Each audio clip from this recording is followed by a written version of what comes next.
over here. Get some canes over here. We got some canes over here. There go some canes over Relax here. and take notes while I step in. Ain't no question. I've been reppin'. See my squad ballin', that's a blessing. I'm texting with my homies from that West End Zone crew. Say they taking shots, told me roll through. I told you about that orange and green. We click tight, big bites, we destroy your team. Make the world view our games like a horror scene. Stuff opponents in a can like Goya beans. I mean, representing for the team. Love the city though. You can't get connected with us. Shake your figure no. Infamous with that swag, it's original. The copycats could copy that, but we go get some more. No gate, no Seminole. We let it stay, but in the state we is the general. Coral Gables around the world, we don't have a limit. We read our youth from the streets to the academics. Get some canes over here. Get some canes over here. Get some canes over here. Throwing U's up, how we do our thing over here. Get some canes over here. Get some canes over here. Get some canes over here. Throwing U's up, how we do our thing over here. Who we do please is the hurricanes. You ain't got that work, you can't serve the canes. I know you been watching, we been hurting things. Where that crown at, homie, we them dirty canes. We gon' get that title, what that purdy ring. Gotta turn over chain for every team. Green and orange on my back, get a foreigner's back. I'm scoring while you roaring like a lion getting sacked. ¿Qué pasó, papi? Tú no puedes conmigo. Argentino de principio, huracán en mi equipo. Got that passion like Sebastian when I'm rapping, that's a fact. Got that 7-6 jersey for the legend, Warren Sapp, yeah. Get some canes over here. Get some canes over here. Get some canes over here. Throwing U's up, how we do our thing over here. Get some canes over here. Get some canes over here. Get some canes over here. Throwing U's up, how we do our thing over here. We got some canes over here and we bout that. Solo D and them ballin' boys, yo, we got that. No good, chillin' in the cut, hard rock pack. And if you hatin' on them canes, better stack. It's the state of the MIA. The U is back, what them haters gotta say. Them hurricanes, we be ballin' all day. Turnover chain, got the people going crazy.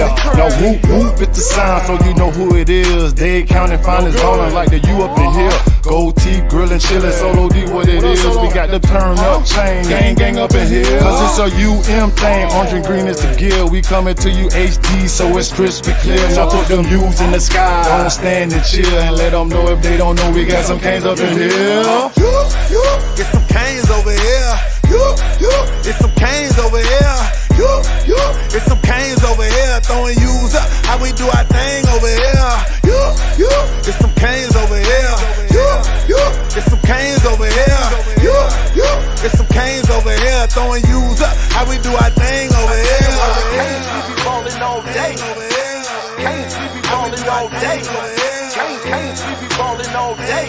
Them hurricanes, we be ballin' all day. Who that? So low, so low, so low, deep. So low, so low, so low, deep.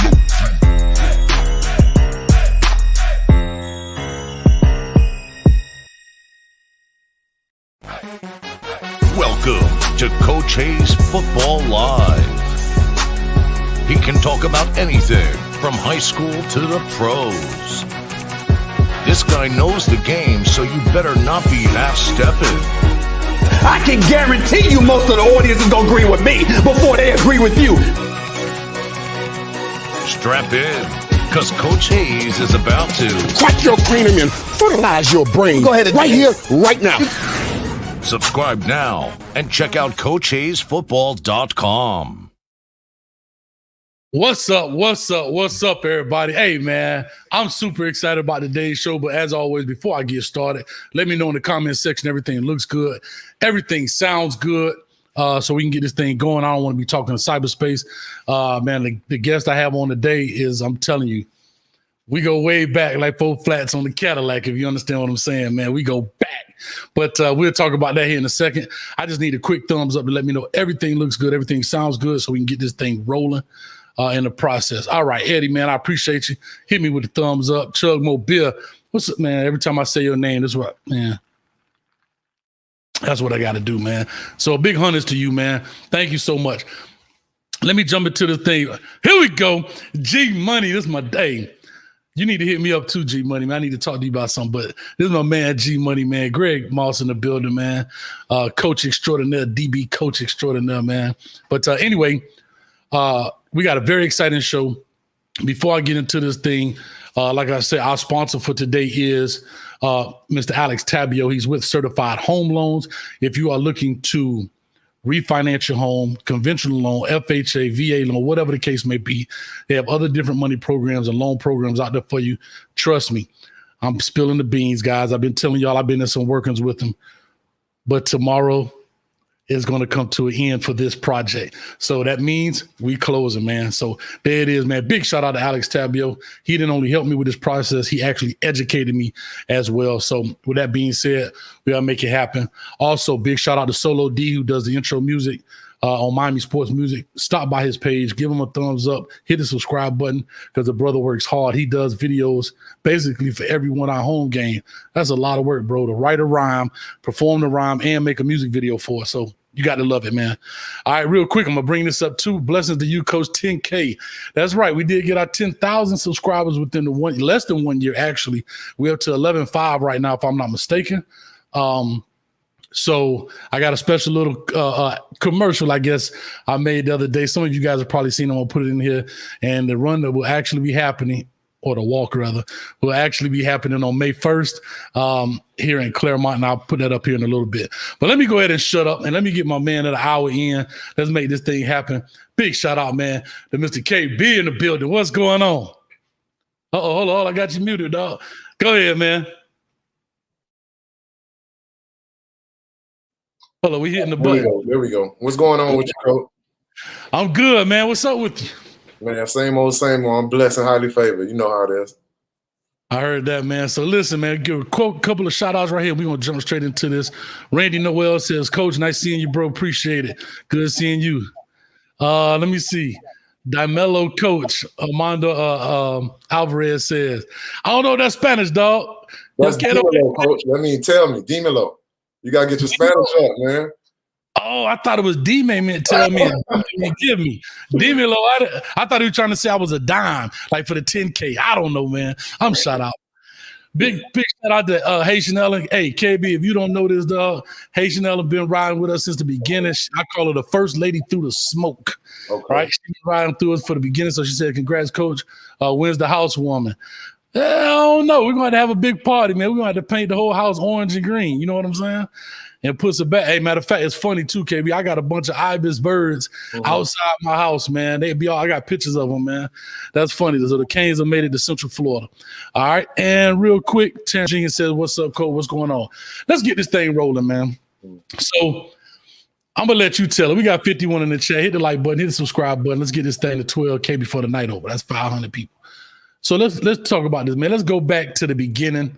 You from high school, because I want to kind of tell your story for a lot of people who may not know, in the sense of your high school, how you got to become a Hurricane, and then we're going to get into the Hurricanes. Okay. So talk to us, man. High school, I came to New Orleans in 2000. You were there. Talk to us.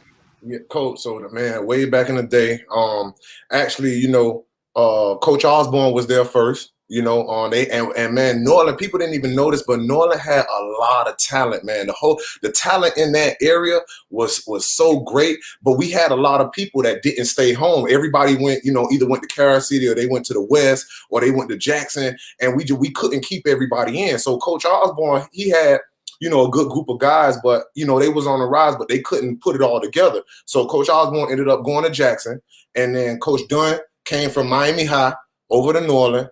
And actually, I was already gone. I had went to Coral Gables, but then when I heard Coach Dunn and y'all was coming to New Orleans, I came back.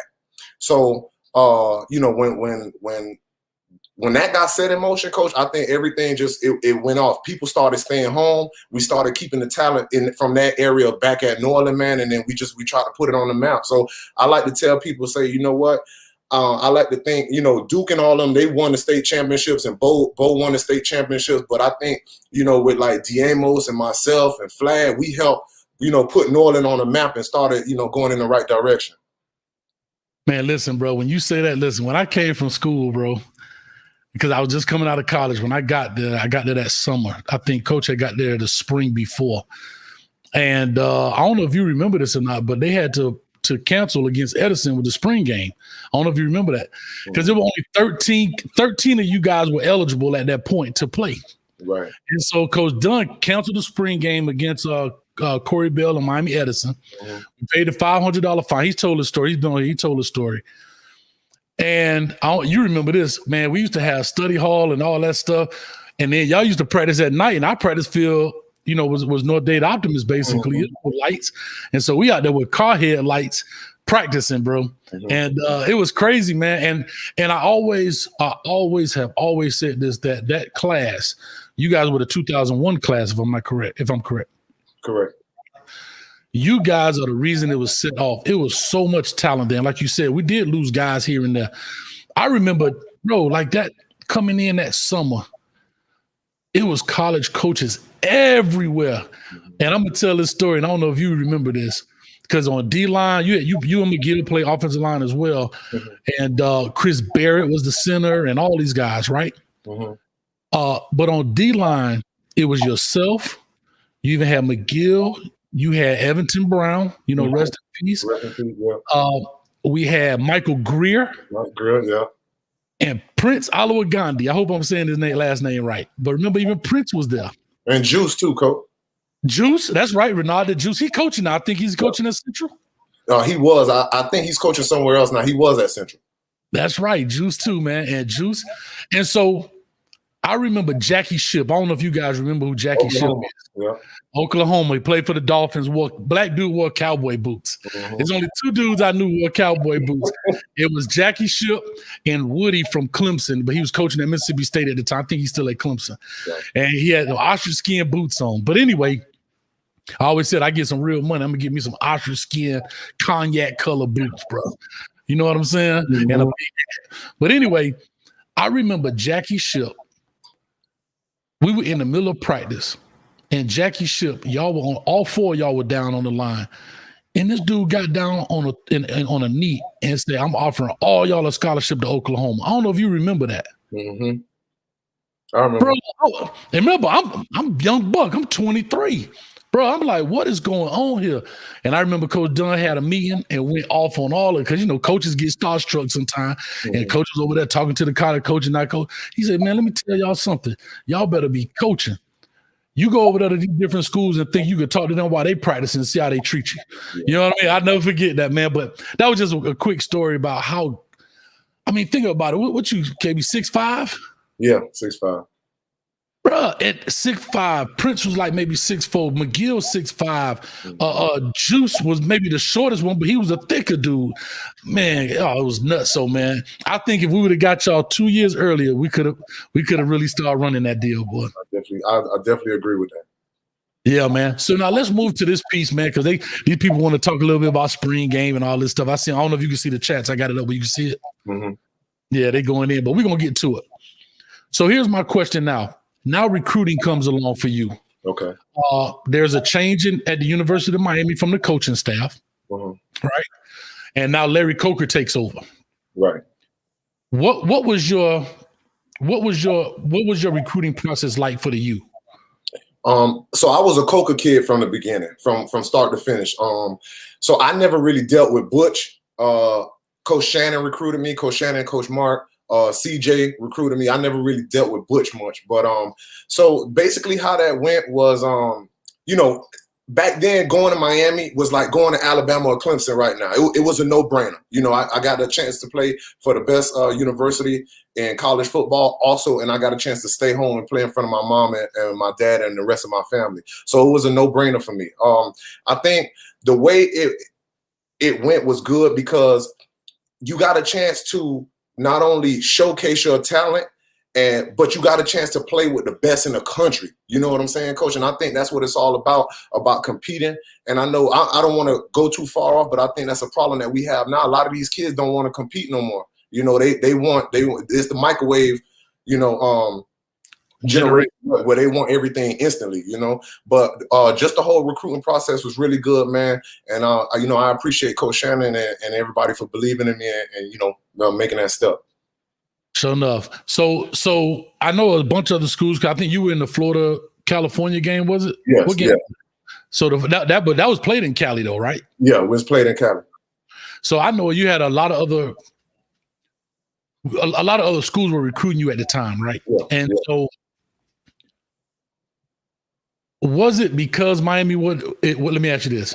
Was the recruiting pitch for Miami as good as any other school, or was it because Miami is where who they were? Oh. You said, you know what? Yeah. I'm going here regardless because I'm a Miami kid. Or such and such university almost had me. All right. So Miami sold itself, Coach. I remember too, and CJ, forgive me, Coach CJ, forgive me, but they were so arrogant. CJ would tell you straight up, like, you're like, son, if you don't come here, we just gonna beat you on Saturday anyway. He was so arrogant with it, but that was a part of the swagger that made you want to go there. And I think it was a bit of reverse psychology too, because he would always try to make you feel like you're down on yourself if you're not good enough to play here. So you'd be like, no, I'm good enough to play here, Coach. And it was kind of like a reverse psychology thing. So, other schools is close. And it's funny because every other school I visited actually won a national championship. And I lost a national championship. Every other school, like LSU, Florida, Oklahoma, all won national championships. And we got robbed by Ohio State. Wow. That's true though. Now I think about it, man. That's true. Wow. But so that goes to show you some of the arrogance. Now, do you think, and we're going to talk about, because I want to kind of finish your story, but I'm going to ask you this quickly. Do you think that approach to recruiting kind of became Miami's downfall in the recruiting process? Not at all. Not at all. I think several things entered that process, with the expansion of like TV and the internet and all that stuff. Now kids seeing from Dade County, most kids from Dade County never been out of Dade County, Coach. And I'm just being honest with you. They go to Broward. That thing is like a foreign country over there. They go to Broward, Right. So now with the whole thing, with these kids going to camps and they're experiencing traveling and going away and seeing different things, that's a part of the, recruiting process also, why these kids are not staying in South Florida anymore. And it's funny you say that. I've said this on this show numerous times. I've said this many times at the barbershop, at the barbecue stand, that the biggest thing I think that hurt the University of Miami's recruiting was the internet. The internet, and you just said a mouthful, the internet allowed kids' vision to go from here to here, right? You remember when them coaches used to come in and throw that big old magazine, the media guide down? Y'all wasn't reading that. Y'all was flipping through the pictures, but y'all wasn't reading, because it was so much information. And now with the internet, they can create videos and virtual tours and walkthroughs and all that kind of stuff that makes the recruiting easier. And think about this. Let me ask you a question. In your recruiting process, you've been to UM at that time. When you went to LSU, were you like, oh my God? Or when you went to those different schools, I know they had to blow Miami out the water when it came from a facility standpoint. Oh, most definitely. Because at the time, I remember that was the old Miami where we was in the girls' volleyball gym. But I think that was a part of our growth and development and our culture, because it was like, we don't need facilities, man. We finna grind in this little girls volleyball gym and we gonna beat everybody in the country. But no doubt, like going to LSU, going to Oklahoma, even Florida, their facilities was top notch at A1.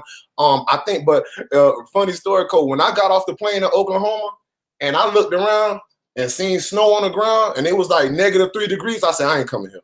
Coach, straight off the plane. Straight off the plane. I said, I ain't coming here. Hey, they could have dropped the McDonald's bag in your lap. You're like, I ain't coming here. Huh? No, I was not going, Coach. I was not going. But no, man. But as far as like facility, and I'm talking about, this is back in 2000 so just imagine what their facilities are now, But man, yeah, they were nice. That's real, man. So now let's come flip back. So now you go to the U, you play, and man, I'm closing. I actually got stuff boxed up here. I don't know if you remember this. I've always required one thing from my players. When they go to college, I just want a picture. And you actually gave me a picture, you signed it, but it's a picture with you and Brian Patter on that picture. So 95 and 99. It's in here boxed up. I'm gonna put it up here soon. I ain't gonna do all this green screen. I have a nice background so I could be a real YouTuber. But anyway, let me ask you this. How did you guys form that friendship, as deep as it was and as strong as it was? Patter and I? Yes. It was, man, now we hit it off. And it's funny because he's a year behind me. So like myself, Baraka Atkins, John Wood, we all came in together. And Powder came out the next year from Central, and he was like just the best thing smoking. So, you know, at Miami, they would always used to mess with us, be like, okay, boy, we got one coming in that's about to take your spot. So, you know, we wanted to do our homework. So we was going to Central games my freshman year trying to scope this dude out. So he was easy to see because he was the biggest thing on the field, the fastest thing on the field. He wore like number 4. So, you know, at defensive line, and he was a dog, man. So, you know, when he got to the schoolhouse, we embraced him. He bought into the culture, man, and he became family instantly. Here go the funny thing. Another reason you can see that big old dude, he was the only one on Central. People that don't know, Central were green, they're green and white. Mm-hmm. This dude has bright orange cleats. He wore them bright orange cleats out there, man. So he was easy to spot, boy, but you couldn't hardly stop him, man, for real. But anyway, so you get into that. Your college career is going on. I wish I had a chance to pull it up, but the iconic picture of you coming through the smoke with the championship belt, how does that happen, bro? Talk to me. I know the story. Talk to me. Oh, man. So it was my last game. You know, I had the belt. I debated if I wanted to bring it out or not. So what I did was I told the equipment dude, I told him to pack it because I didn't want to have it with me because I knew either somebody was going to see me or try to take it from me, one of the coaches. And so the equipment dude held it for me. I asked I forgot who I asked, but I told they was going to do the seniors in alphabetical order. And I told him, I'm like, no, do it in numerical order because I wanted to be last. You know what I'm saying? So Cole, listen, you can't make this up. So they ended up changing it from alphabetical order to numerical order. And the equipment dude gave it to me, and I put it on, and I went out there, man, and everybody went crazy. Also with that, Coach Shannon went crazy because he cussed me out on the phone for 5 straight minutes. Go, he's upstairs because he's upstairs. He was out. He called me every name in the book. You selfish. He's like, this ain't about you. This ain't the Kareem Brown show. You know, and he was like, if this wasn't your last game, I would bitch you and you wouldn't play. You know, so I apologize for it. So I actually got chewed out for that. But I mean, if I could do it all again, I'll do it over. I'll do it again, Cole. Hey man, what's the saying? Always go. Ask for forgiveness later or whatever. I forgot the saying, doggone. I used to say it all the time. But anyway, don't ask for permission, ask for forgiveness, man. Make it happen. Yeah. So real quick, I don't know, your light is fading out on you. I don't know if you got I saw it. So real quick, I see everybody, but I got to get like you. That boy got a flick, but I like that, boy.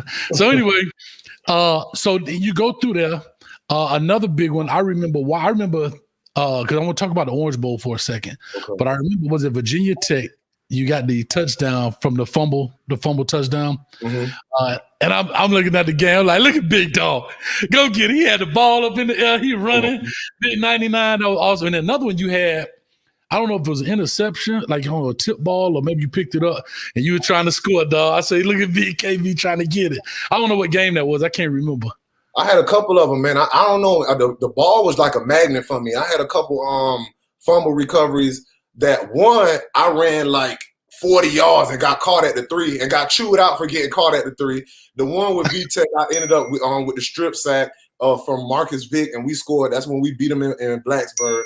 And there was another one from Colorado. That's the one I picked up. I ran about 30 yards, and then I ended up pitching it to Leon. Because instead of blocking for me, Leon was like, give me the ball. So I just pitched it to him. He should have just blocked, and I could have scored, but it is what it is. That's my guy. Now that's the funny thing, and you talk about culture. That's why I titled this The Canes Culture. Mm-hmm. Even though you ran that thing to the 3, it still wasn't good enough. You know what I'm saying? Mm-hmm. Because touchdowns aren't guaranteed. You know what I mean? And what I liked about that, right, at the moment, you're saying, God, dog, I got you 9 feet from the goal line. But the coaches knew you got to get in instead of, you know, and I think as you look back, you know they were proud and happy for you, but they wanted to understand we got to get that push. And that's what was huge, man. And then the second thing, You know how we do it at the crib. Pitch that thing, dog. Pitch that thing. Anytime a big boy get the ball, you know them little cats always want the line like, pitch that thing. So that's funny you said that, man. That's funny you said that. So now let's go to this piece, man. Let me ask you a question. What was at the U, man, at that time? What was your most memorable moment out of those years you played? Were you there 4 years? Yeah, five, because I redshirted. Okay. I mean, honestly, I would say, man, them first couple years, like even my redshirt year when we beat Florida State, like, because I came from a household, man, born and raised, my whole family UM. We was anti-Florida State, anti-Florida. Florida was irrelevant, but so I always say, even those every time we beat Florida State, man, those are the biggest games to me because we both know how that is. You could have a mediocre season, but if you beat Florida State, everybody gonna hang. We gonna hang our hat on that. You know what I'm saying? So those were my biggest moments, man, at UM. Yeah, and that's the biggest thing, And I think when I always talk about the recruiting process, and we'll definitely get into this here in a second, because our top players are now leaving the state. Mm-hmm. They're not going just to Florida State or Florida. They are leaving the state. It is also killing the rivalry, right? Yeah. Mm-hmm. Because I guarantee right off the back of your hand, you can name 10 players easily at Florida State that you probably played against in high school. Mm-hmm. You know what I'm saying? Just easily like that. And so even though Florida State was in Tallahassee, of course, we in Miami. And again, Florida was irrelevant because they would never play us. It created that rivalry. It created that not only the school rivalry, but it also created the crib rivalry. Like, because when y'all boys come home spring break, y'all probably hung out, probably a little bit chill. What's up, boy? But when it was game time, somebody finna get split. Yeah. You know what I'm saying? So that's great. Now let me ask you this: so you going to Miami? What happens now after you leave out of Miami? So far as the NFL and things. Okay, so I was fortunate enough, man. I was blessed enough to get drafted by New England in the 4th round. At the combine, I got invited to the Senior Bowl. I did that. I started at the Senior Bowl, had a good game. I went to the combine. Back then, Miami was Miami, so Miami players didn't work out at the combine. We just showed up, had our sweats on, and we were chilling the whole time. So I didn't work out at the combine. Cole, you laughing, but that's the way it was, man. I'm laughing because people, the reason I'm laughing, and especially since I've been doing these shows and I talk to a lot of people outside of Miami, people don't understand Miami. People don't understand the mindset. And I'm not even talking about just the university. I'm talking about the city, the people, the culture. You know what I mean? You can't tell us we can't do something. I could go right now somewhere off in the crib, find a 350-pound dude and be like, you can't dunk. Watch this. Ain't never dunked a day in his life. I bet he'd be like, watch this. He would be like, nah, you're right. I can't dunk.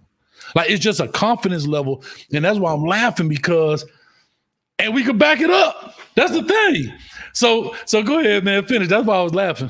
So, at the combine, man, it's basically a meat factory. So they poking and pronging and pulling, and then they discover my labrum was tore front and back. So it came out of the combine, and then I think it knocked me a little bit because I was injured. I wasn't able to bench, so I ended up going in the 4th. I was projected like late 1st, 2nd round pick. I ended up going in the 4th. But everything happens for a reason, man. I was just happy that and I said this before that Bill Belichick being probably the greatest coach ever, or if not one of the, thought that I was good enough to play on his team. He thought I was good enough to make his team better. He thought I was good enough to draft me and invest in me, man. So that's always something that I value. I put obviously he's somebody that's legendary. So I played with them. We went undefeated and lost the Super Bowl to the Giants on the helmet cap. So not only coach did, so let's take it 2 steps back. My senior year, we lost in the playoffs in the 2nd round to Darren McFadden and them, right? MacArthur. Mm-hmm. I go to college. They win the state championship. Both of them, y'all win the state championship. When my senior year, Miami beats Nebraska in the national championship. I go to Miami, my freshman year, we lose the national championship to Ohio State, and then I go to New England and we lose the Super Bowl. So I thought it was me at that point. I say, man, I'm because I missed every ring in the book, Coach. I'm supposed to have about 2 handful of rings, and I ain't, but everything happened from all levels, from high school, all levels, Coach. Wow. And, this is by 1 year in all of them, so it's like, I couldn't catch a break, Let me go back for a quick second since you brought that Ohio State game up, because every time, I've attended people, because again, I do the Hurricane show here, but I do other things as well. So these Buckeye people, I get on their shows and, I go back and forth. What was the feeling like, bro, when that happened? What was it? Because everybody thought the game was over. Correct. And that's the crazy part, because we was already celebrating. Coach, we busting bag of tortilla, we throwing them in the air, we smacking people with tortilla. Coach, we got the newspaper. We got the newspaper that say back to back. It's already printed out. We running on the field, we doing all that stuff, and then they kicked us off the field. And I mean, y'all, you know the rest, Coach. It was devastating, man. I cried, everybody cried, but it was harder for me to see the older dudes cry, because that was their last opportunity. They wanted to go out with a bang. I was a freshman, so I had more years. And at that time, you couldn't tell me I wasn't going to play in 3 or 4 more national championships. You know what I'm saying? Right. So it sucked, obviously, but I was more so sad for the seniors on that team. Yeah, man, that's tough, man. And like you told me, you would have never told me that you guys would have never been back in those games again, man. But anyhow, we're gonna go there. So now let's talk about this piece right quick before I move in. And guys, stay tuned. I'm gonna open up the phone line. I'm gonna let y'all ask my man some questions. Y'all can ask KB some questions. I'm gonna open up the phone line. Don't be shy now, because boy, they be talking spicy in the chats, boy. So let's see what they gotta say. So now let's talk about this piece. You go to the NFL, that piece is now done. I know we had opportunity to work together at FIU. Mm-hmm. You were working at FIU. You went over to University of Miami and was coaching there. Mm-hmm. Let's get into this piece with and I know we talked earlier. I was joking with you about all the tape on your fingers. Mm-hmm. We got that from Coach Jack, man. So rest in peace to Coach Jizzle in the house, man. But yeah, he tried to get me to put all that tape on my fingers too. But anyhow, so you get to Miami. Let's talk about the recruiting process, because I think this is the biggest turning point for where Miami is today versus what they were then, if that makes sense, what I'm asking you. Okay. I know you can't speak of from the time you left until the time you got back, but maybe you can follow it. I'm not sure. Mm-hmm. And yes, we're going to talk about the spring game here in a second. Mm-hmm. What was your take on recruiting if you had to do a compare and contrast, old school project here, compare and contrast to what your process was to now what the process was while you were working there? Coach, I mean, honestly, Coach, it's kind of like what we talked about, man. One, I'm going to tell you this straight up, and we all know this. Winning cures a lot. I would say winning cures about 90% of the problem. When you're winning, your program sells itself. You know what I'm saying? I think I love him to death. I think he's one of the smartest men that I've ever worked with, had the privilege to work with. Al Golden was a hard worker. He was a very smart man, but there was a huge disconnect between the coaching staff and the community. Coach, hear what I'm saying now? It was a disconnect. I'm going to leave it at that. But I think that hurt us in recruiting at that time. Now, mind you, we were still getting good guys, but then you just had guys like Dalvin that went to Florida. I could go on and on about guys that left that should have been Canes. I think, and just going back to what we said, when I was coming out, Coach, it was, it was a no-brainer. When that logo walked into your school, you were standing as tall as you could, Coach, trying to get every inch for that recruiter to see, And now with these kids just being exposed to these other schools, from doing camps and things of that nature, it's allowing those schools to come in and steal. And not only that, but a lot of South Florida coaches are branching out to other schools that have South Florida ties. And that helps them tremendously in recruiting as well. those other schools. I remember this, and I've said this story before. I was talking about Dwayne Bowe, right? There's nowhere in the world Dwayne Bowe, Terrell McGill, Ali Highsmith. I could go on. Max Gene Gillis from North Miami Beach Schools of Georgia. But like I say, Ali, Bowe, Terrell McGill go to LSU with Nick Saban. And I'm going to say this from being there. I don't think Miami did a great job recruiting those guys. And that's why I asked you that question earlier about maybe that arrogant approach. Did it end up hurting us? Because now remember, Nick Saban comes back and he comes back into – oh, no, I'm sorry, he don't come back. He just wins the Natty, right? Oh, did he win the Natty? No, Bowen didn't win it that first year. But they won. Yeah. But I'm saying, but in order to get those guys, but remember, he was up there too when we went to Michigan State, when we took all of you guys up to Michigan State and all that stuff. So, I mean, what I think what happened is the reason I asked you that, because I think a part of our problem was from the Larry Coker era on, that I think they thought the arrogance and we are the you was enough to keep them. And I don't think they took in consideration the kids' eyes were opening day by day with the internet. Does that mean so? Combat. I mean, so if you add the internet creeping in with visibility of other programs and saying, "Shoot, this the you, baby," like CJ said, "This the you. We're gonna whip you on Saturday." You know, it's tough. And so to say this with Al Golden, I've always said this, and I know you said your piece. I think that. I didn't think he did bad. I knew he was a hard worker. I've been around him, especially when he had the job at Temple. We had done a couple of camps and stuff. But I think there was a disconnect. I understand paying homage with the tie to his old coach, but that's not the crib. Correct. You know what I mean? That's not the crib. We got to get people that understand the crib. You know what I mean? And that is kind of a disconnect. I get it. That was his thing. That was, but look here, bro. I always say this. If Al Golden would have walked out with some Army fatigues through Overtown, bro, he would have had everybody. And we finna stop at Mama Lucy's and get some ribs on the way.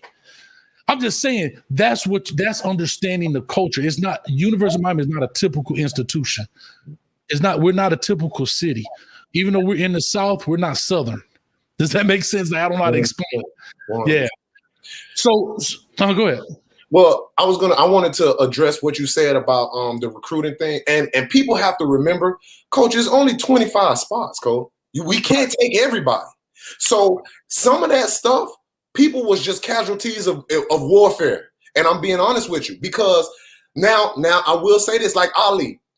Ali was a great player, but at the same time, and I'm the years aren't correct, but I'm just saying, are you going to take Ali Highsmith from Miami Central, or are you going to take the number 2 or 3 linebacker from Texas? You know what I'm saying? And then you gotta is apples to oranges, almost, So it was like that. And sometimes, I think they would get kind of infatuated with those other kids from other states. But a 3-star here is a 5-star there, straight up. So and I think sometimes a lot of people I know that we did want to take, we just couldn't take because of pure numbers, numbers wise. I get it. No, I totally get it. I always said this: the third string dude on a typical high school Miami team can go to another state and be all state, all American. 100%. Right. I'm gonna tell you a prime example, and this is no knock on him. It just goes to show you. The year we won the state at New Orleans, prior to that summer, who was the third string running back?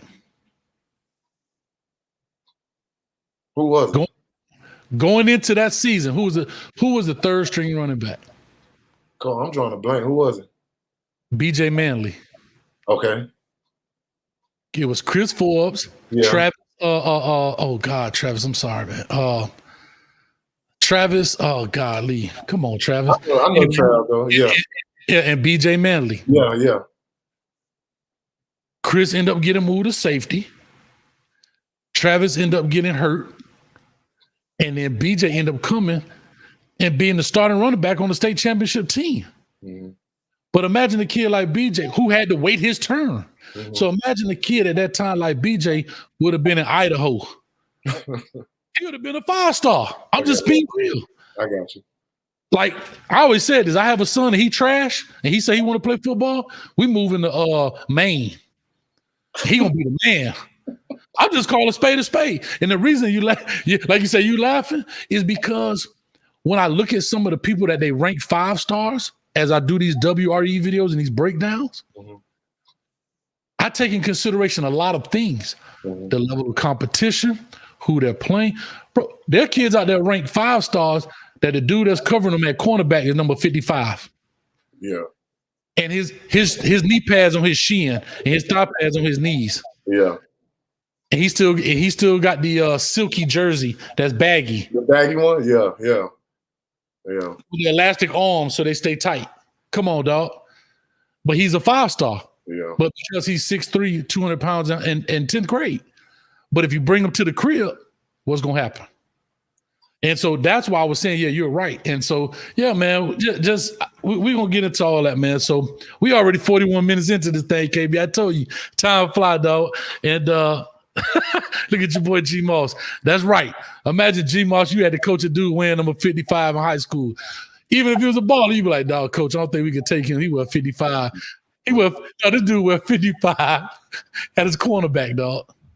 But anyway, real quick, I got to pause for the calls. Big shout out to Norman L for the $10. I appreciate it. Against Ohio State, we didn't get the ball to Andre Johnson enough. He was open all night. KB, I'll maybe let you respond to that. But right after these messages, let me give him his love.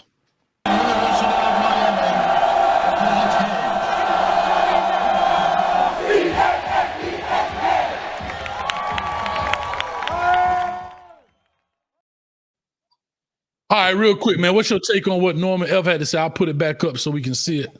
Norman, he's absolutely right. But Ken Dorsey was under so much pressure, he couldn't get the ball to nobody. So, I mean, you can't throw the ball unless you have protection, you know. So everybody has to work. All phases have to work in conjunction, man, from the O-line to the running backs picking up stuff and the receivers actually getting open and then Dorsey actually delivering the ball, man. So it's a team effort.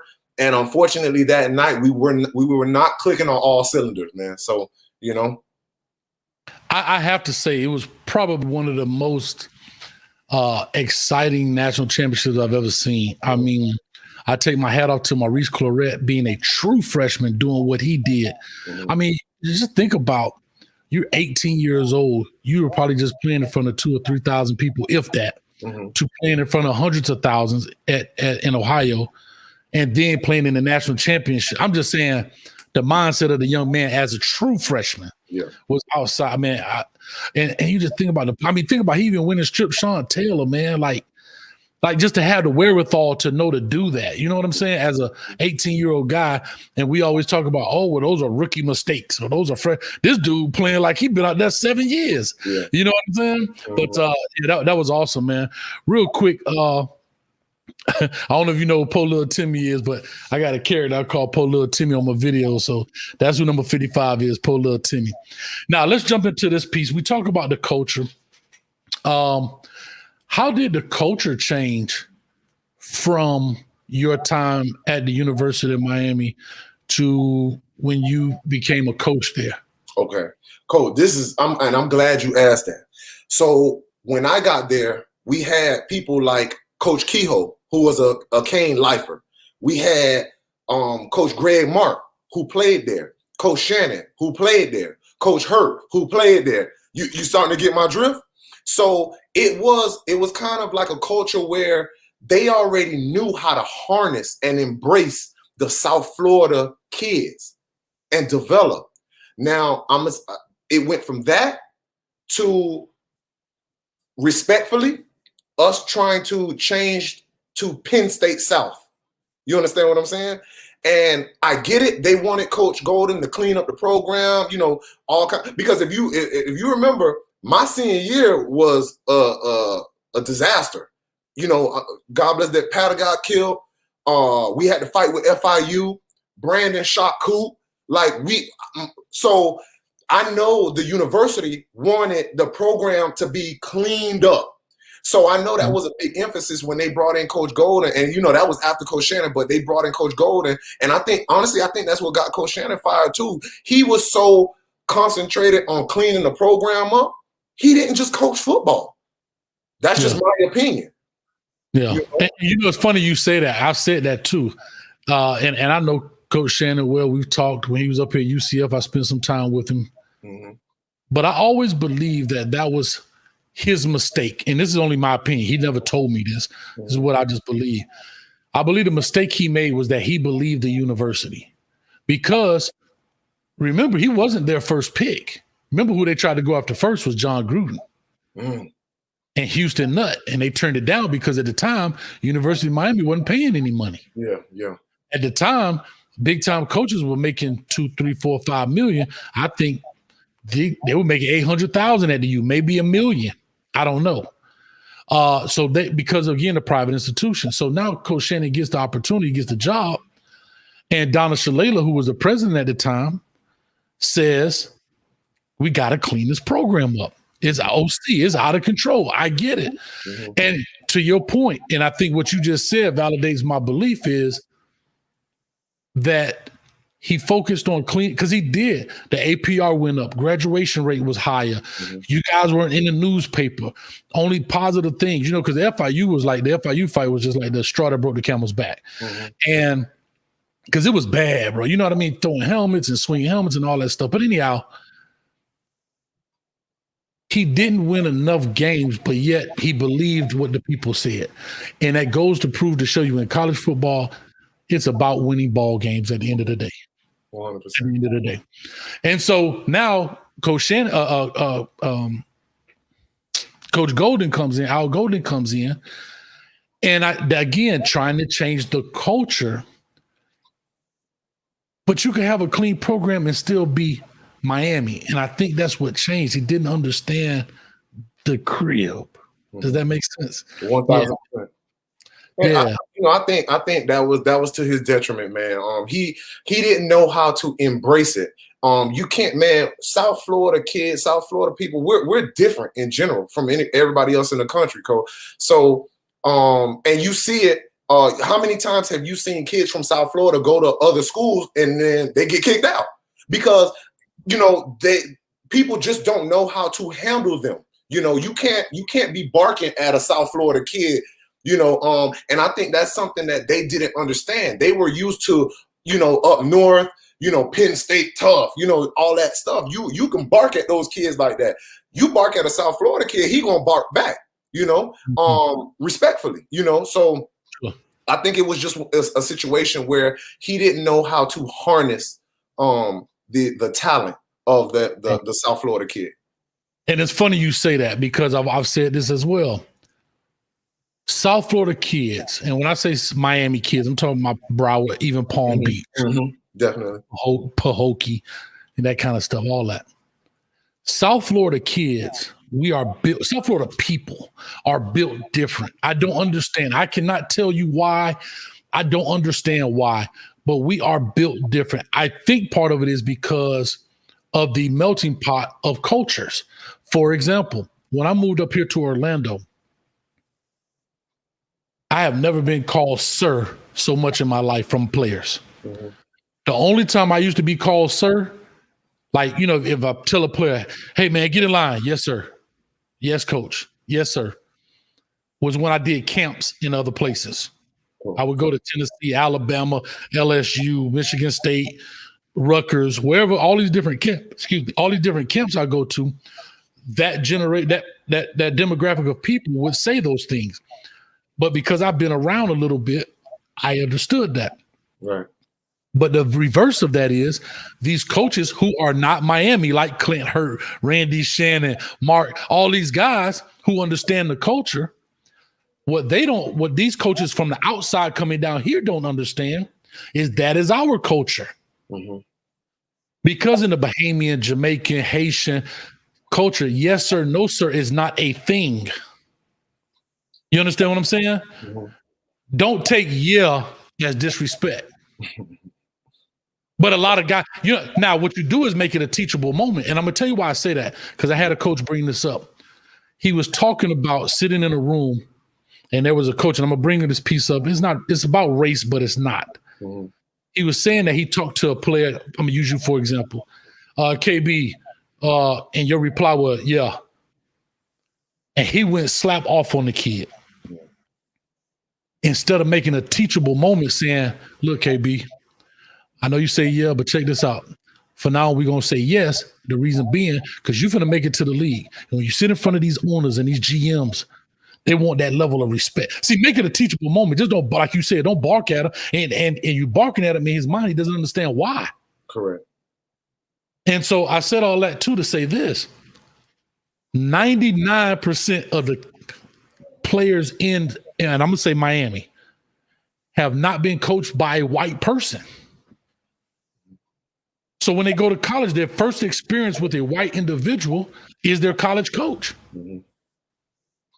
And I'm not saying that's a lack of why they don't have certain respect. I'm talking about their interaction, why they bump heads. Yeah. That's what I'm talking about. Absolutely. You know what I mean? Yep. And so is that something that you kind of witness as well? Or did I kind of allude to what you were talking about? No, I think definitely, man. Because we all know, especially in our urban schools down here, you know, I don't think I know a white head coach besides for Coley, you know. You know, we spoke about, and he wasn't even a head coach, but he ain't even white. He Cuban. See, you see what I'm saying? So I think you hit the nail on the head, man. And they just don't understand that you know, these kids were developed and groomed in a certain environment. You know, and all you have to do, and I'm just being honest with you, with my interaction with all these kids, you may have to tell them twice, maybe 3 times, coach. But once you gain that rapport and gain that level of respect, coach, they're gonna run through a brick wall for you, coach. You know what I'm saying? It's the same way we were with y'all, you know. And I think a lot of coaches, man, especially when you go out of town, they don't give these South Florida kids that the string, the leash is this short. You see what I'm saying? Like, whereas we know we got to deal with them on a certain level, we might have to tell them 2-3 times, you know? And it's funny you say that, because I've always said that we are like pit bulls, right? Mm-hmm. Pit bulls, if you train him correctly, he knows he trusts you. You can walk up to your pit bull and slap him across the face, and he ain't gonna do nothing but look at you. And if something happened 2 seconds later, he got your back. Mm-hmm. But if that pit bull don't trust you, you slap him across his face, you're going to have some hell on your hand, boy. Mm-hmm. And that's what happens with us. And I think because we're in an environment where trust is so few and far between, that we treat everybody like a stranger. You don't know who to trust. Even think about these kids. Sometimes even within their own family, they can't trust. Mm-hmm. I can't trust my mama. I can't trust my daddy. I can't trust my uncle. I can't trust. I've been used, abused, beaten, battered. And so what I'm just trying to say is that's what, and again, this does happen in other places. Don't get me wrong, but I'm talking about the culture as a whole. Mm-hmm. You know what I mean? And so, yeah, I want to jump into that, man. Real quick, I'm going to say this. I'm going to play this piece, man, because we're going to start talking about the spring game. Okay. The 10K is May 1st. I'm going to play my little mini commercial. It's going to give us a quick second. But the 10K is going to be on May 1st. If anybody's interested, I know a couple of people have hit me up on Twitter, Instagram, and Facebook. Coach, can I come out there with you, blah, blah, blah. I'm going to play this for you right quick. You can check it out. This is my little mini commercial. Y'all check it out, man. We'll be right back. What's up, everybody? It's Coach Hayes Football here, man, with Flodash.com. I'm here with Amali and Brian. Talk to us a little bit about this 10K race that I've gotten myself into. Yeah. Because of my subscribers, got me 10,000 subscribers before the 1-year anniversary, and we had a chance to partner up with you guys. Awesome. Congratulations. So tell us a little about this 10K and Howie in the Hills. Okay, well, Howie in the Hills, as it's aptly named, is a beautiful Lake County course on Little Lake Harris. True to its name, we have a few hills, basically one on each side of the 10K. So beautiful lakefront drive through the mansion, and the course will be wrapping around through South Buck Hill, which is a nice hidden hill, which you won't notice until you make that right-hand turn. But At the end of every big hill, though, you got your downhill too. So I got a couple of subscribers that are interested in coming out with us and running with us or power walking with us. Yes. Where can they go in order to sign up? So all of our events are very walker and runner friendly. So walking is completely accepted, and we will not close a course on you. You guys can go to flowdash.com, and then you can see our calendar of our events, and you can click on any race that you are interested in. And right there, you will see also racehowie.com, which will take you directly to the race that we are going to be participating on May 1st, right here at Howie in the Hills. Well, we'll see you there May 1st. Don't miss it. Yes. 10K, ambulance on the way. Yes. We'll see you then.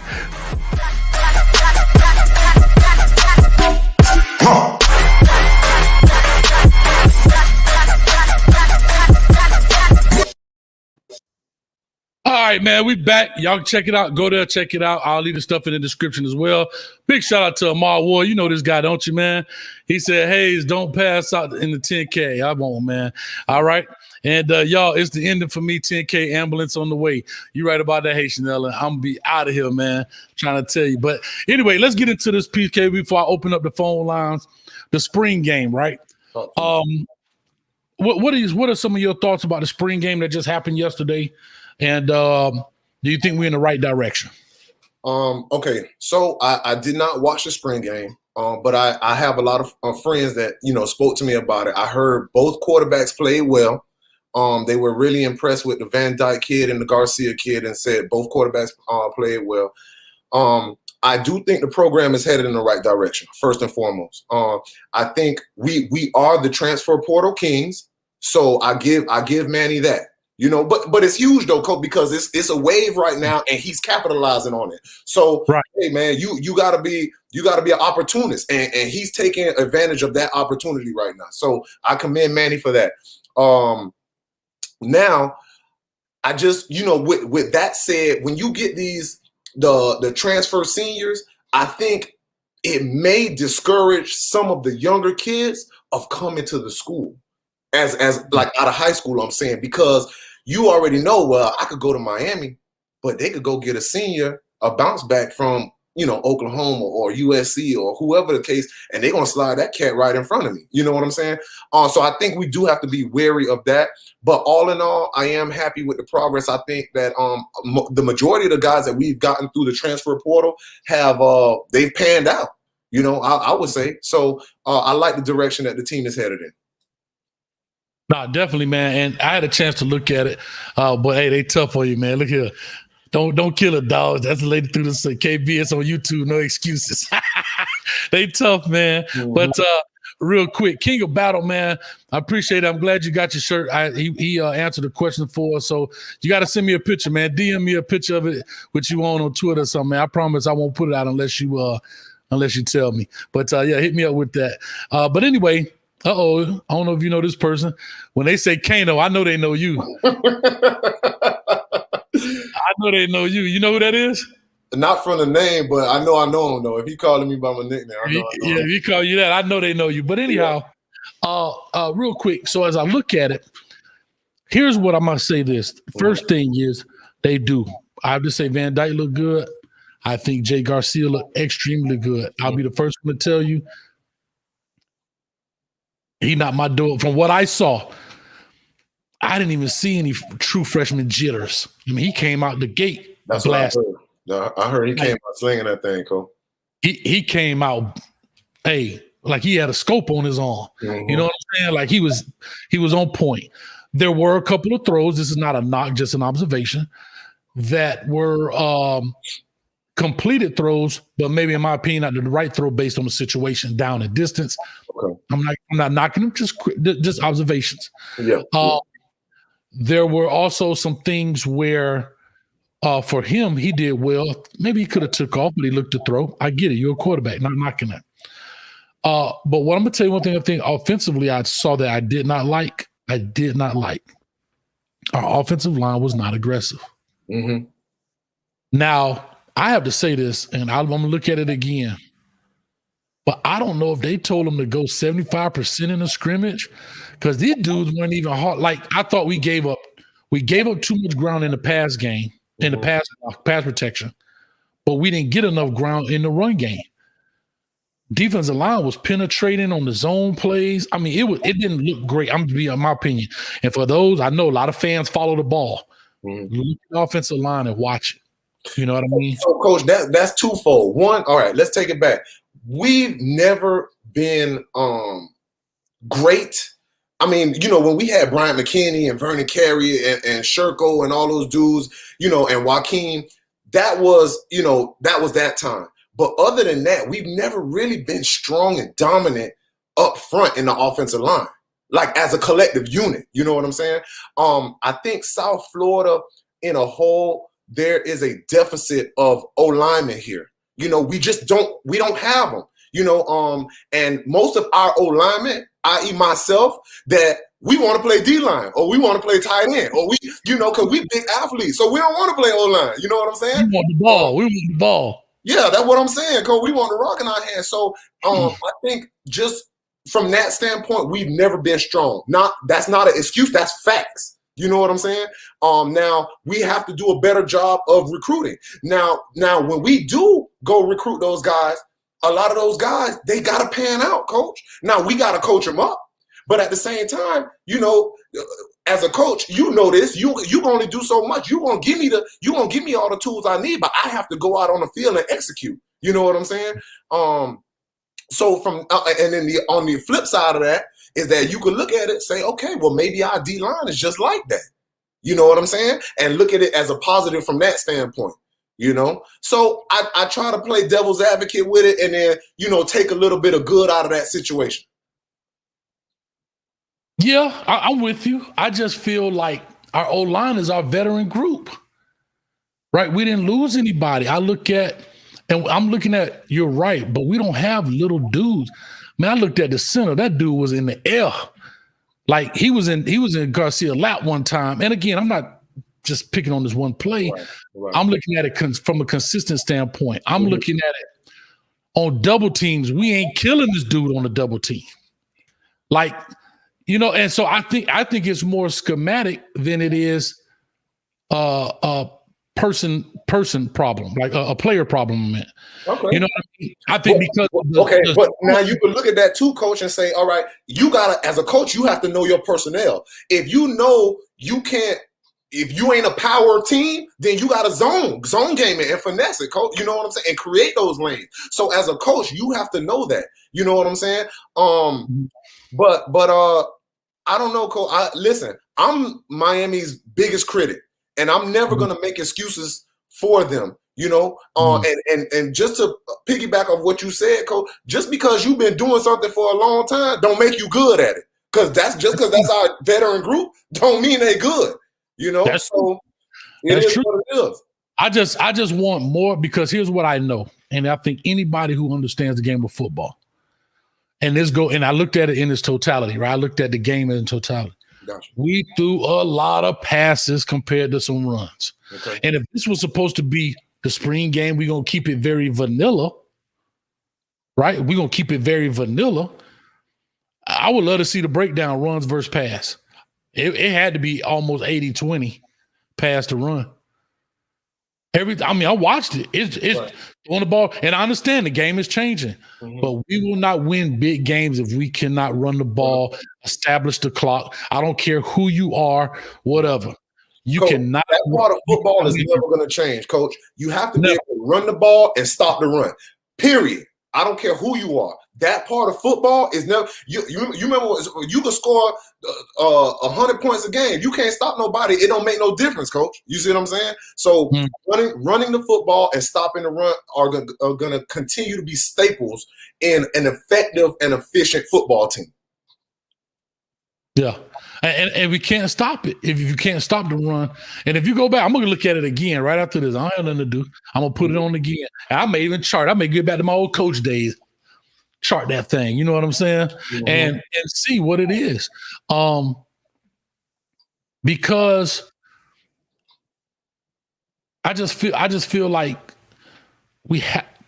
I'm not looking at it from a fan standpoint. I get fans are gonna be fans. I tell about even my viewers on here, I'm always look at things from a coach's perspective. Always. It's just what I am, right? Hold on. Time out 1 second, Cole. Because you just sparked something in me. Well, I know my homeboys watching this, right? And they hate watching the game with me because they'll be like, oh, that was a great pass. And I'll be like, nah, the running back missed the block. And they'll be like, yo, why you being so? I'm like, no, that's what I'm looking at. You know what I'm saying? Or Right. defense, they'll be like, oh, he broke up the pass. I'll say, yeah, but the QB had too much time in the pocket. And they don't understand how we watch the game and with the intricacies and little different things that bother us. You know what I'm saying? But my bad, you just sparked that in me. No, you're 100% right, and that's what I'm saying. So that's one thing I like about this show, and I think some of the viewers may understand or appreciate as well, is that I'm just going to tell you how I see it in that sense. And I'm just telling you, like, yeah, we can go out there and say, and this is not a knock, but Jay Garcia was 20 of 25 and blah, blah, blah. But then you go and look at Cam had 3 runs for 16 yards. Right. You well, I will say this. Being on the outside now, sometimes you go into those scrimmages saying, okay, we know what Cam can do. So let's see what these quarterbacks can do. You know, or we know we got Knighton and the other kids, all them running backs we got. We know what these guys can do. Let's see. This is what we're trying to establish, or this is what we need to see and work on in this particular scrimmage. So I know for a fact sometimes there are those things that they go into scrimmages trying to accomplish. But like I said, I'm on the outside now, so I don't know, but I know that's a possibility. You see what I'm saying? No, I agree with you 100%. And of course, sometimes you set out an agenda for what you want to see. Correct. I look at it as I'm not looking, because I always said this, our running backs is the strongest part of our offense in my eyes. Mm-hmm. The problem is the O-line is not. So when I run the ball, it ain't to see what Cam, Chaney, and Knight can do. It's to see what them front five can do. Yeah. See, I know that they going to hit it because when you looked at Cam, he got hit in the backfield and still fought for 1 yard. But the blocking was terrible. Mm-hmm. When they were on the 5, I think maybe 10 or 5 yard line, somewhere in there. But anyway, that's that. That's offense. Now let's go to defense. I know they kept it very vanilla. You had some young dudes out there and everything else.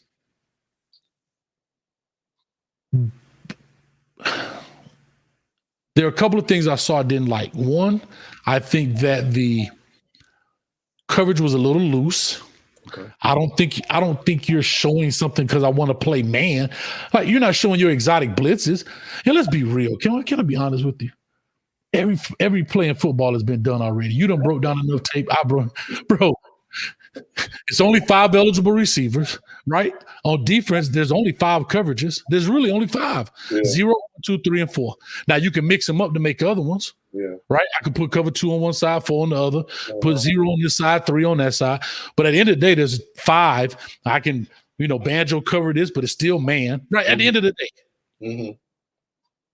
I thought that, and again, this may have been a part of it without people really realizing it, to build the confidence of the quarterbacks was to play off, right? We're going to sacrifice maybe some of the defenses because they are experienced. They're going to play a real off-zone look to build the confidence of a Jake Garcia, to build the confidence of a TVD. You don't want to go in and have Jake Garcia throw 4 picks in the spring game. He looking like crap going into the summer. You get what I'm saying? I got you. I agree with that to a certain extent. I think you, as a coach, you gotta know your personnel. Listen, you don't mess with quarterbacks and you don't mess with kickers, coach. Don't mess with them. Leave them alone. Let them focus. You don't play mind games with those 2 positions, Right. But you do have to sometimes, and I'll say this like this, you have to they call it scripting for success, coach. You know what I'm saying? Offense people stuff too. Hey, listen, hey, and it's fun. I love talking to you because you know exactly what I'm talking about. And we used to hate that on the defensive side of the ball, where and I'll tell the fans this, that we would see the offensive play, and we would literally put a defense that they're supposed to get yards on. One, it does 2 things. It shows us how good our players are, because if it's a offensive favorable coverage or defense and we still stop it, we know we got some dogs on defense. You see what I'm saying? That's right. Now, we also want the offense to be able to get that continuity and chemistry and everything, consistency, and be able to build that confidence. Because if you guys remember, for anybody out there that's our age, been watching from when I was there, Listen, sprint defense is supposed to win. Defense is gonna always be ahead of the offense. Man, we would tear them up, coach. And sometimes it would have got to the point where they took me, Powder, Baraka, they took us out. Because there was no need for us to practice in those, because all we did was we was stopping the offense from getting any kind of continuity and completing the play. They would be like, yo, y'all let him throw the ball. We like, no. We hitting the running back. We doing all, and so that's why we had to learn how, or the offense and the defense would get together, and then they would script for success to make the offense be able to have that success in those scrimmages. Hey, it's funny you say that, right? Mm-hmm. So I'm scripting plays and stuff. So my offensive coordinator, I used to script the plays for defense, and I would put them on there first because I just had the paper, so I would write it on the practice schedule, and I give it to them. And the thing about offensive guys, they always want to win, right? Of course. But they don't realize failure is teaching too, right? You have to fail in order to teach. So, for example, if I was in cover 2, this dude going to run 4 verticals on 3rd and 1, right? Right. Well, we already know 4 verticals against cover 2, that's a favorable coverage for the offense. 3rd and inches, dog. He ain't gonna quarterback sneak. He gonna try to throw the 60-yard play down the field because he knows it's an easy win. So, scripting for success. So I realized that. So one day I handed him the paper and said, "Hey man, put your script on there." He was like, well, "But coach, y'all play's not on here." I said, "Oh yeah, I'll do it later. I'm gonna do it tomorrow during school. I just want to see what you're gonna say." Yeah. Man, that dude must have sat there an hour like. He didn't know what to put, but I'm honest enough because what I did was every odd play was their favor, every even play was in my favor. There you go. But that way, it was. But he didn't know that until he saw the script, of course, right? But that's what I'm trying to say. So those are the kind of things, man. That's just funny you say that. Let me put this up real quick. This dog on Amar Ward. Used to hate watching film with Hayes. Nolan just beat North Miami, and he mad because the defense gave up too many first downs. That's what it is, baby. That's coaching life, man. Hey, you remember that, Coach Hayes? Can you make a pregame speech for the U players and give it a day of the Bama game, something to inspire them? You the perfect person. Hey, man, tell Manny to holler at me. I even do it for free, my man. And I drive down. He ain't got to give me no gas money because I love the U that much. You understand?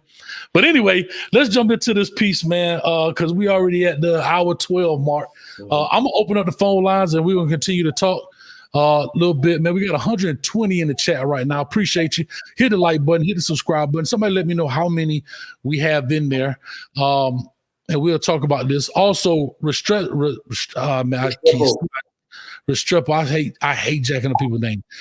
Restrepo came. I'm gonna call him the X-Man, dog. His first name Xavier. I don't know. Everybody named Xavier to call the X-Man, so let's go with it. He looked good. Keyshawn Smith looked good today catching the ball. I know you say you didn't see it, so I want people to call in about this as well. What is your take on Wiggins, who dropped one? What is your take on Popes, who dropped a wide open? It looked to appear to be a wheel route right up the sideline. I mean, he just missed it. I mean, it was just hitting right perfect. It was a perfect shot and just missed it, man. So you tell me what that is. Let me pop in up here, this phone line. Don't be scared to call in now. Don't be scared to call in. 321-328-8235 is the phone number. We'll take it right now. We'll make it happen, and we'll continue to talk about this. But anyway, KB, let me see here. Let me see here. Rambo. Everybody been talking about Rambo. Rambo came in. He looked good, man. Yeah, I heard that too. Let me ask you this, because I always thought about this from a defensive standpoint. Do you think we are, I know it's a lack of a better word, but not overinsured, but I guess so. Are we overinsured when it comes to the safety and striker position? And what I mean by that, meaning I think we're relatively deep because of COVID. Bubba Bold and those guys didn't leave. So if you think about the safety list, we got the Amari Carter, we got Bubba. He's still there? Yeah. Because of COVID, everybody came back. Cam Kitchen, who got him, he roped him one. I think he almost had 2. You got James Williams that's coming in, who's still in high school, but he'll be coming in the summer. All right. And in that striker position, I think we got my boy Chase Smith. Chase Smith was out there balling with number 41 on, baby. All right. Caller, we got a caller. Caller, talk to us. Give us your name, where you calling from, man. You on the thing with Coach Hayes and KB. What's going on, Coach Hayes and KB? I'm calling from Jacksonville, Duval. What's All right. What's up, Duval? Blessings to the show, Coach Hayes. You know, I've been watching your show, you know. Blessings to your show, brother. You know, I appreciate everything you do, you know, for the Canes fans and, you know, coming on and giving us great content. Thank you, man. Appreciate that. But about the spring game yesterday, first off, I want to say, you know, it's been a while since we even had an actual spring game that we can even see. So for Manny Diaz, I got to give him, you know, once again, credit to him. We came out, we looked at Chris, we didn't look sloppy. Yeah, we had a couple of penalties to start the game, you know, guys getting the jitters out. But as far as the offense and the defense, we came out, you know, we executed for it to be so early in the spring. That just let me know Manny Diaz, he got the right coaches, he got the right people in place, he got the right GAs. We just looking like a real program now. And I just can't wait till, you know, everything is just starting to gel together. It ain't really just drinking the Kool-Aid. He just showed everybody Saturday what we got with 15 starters not even being out there. We got the young guys. They looking, you know, we get to see. We saw everything we wanted to see yesterday as far as from the young guys and what we need to work on going into the summer. So that's why, you know, it's going to be good to see how everybody develop coming back in the off season. Who really going to put in the work without the coaches being there? Who really going to who gonna step up and be the leaders on this team and really do what we need to do? I heard that, man. I appreciate it, man. You got any questions for him, KB, before I let him go? No, you know what? But I appreciate as a fan for him to have that perspective, because not a lot of fans realize, Coach, you know what? The purpose of spring football and these spring games, Coach, it's a dress rehearsal.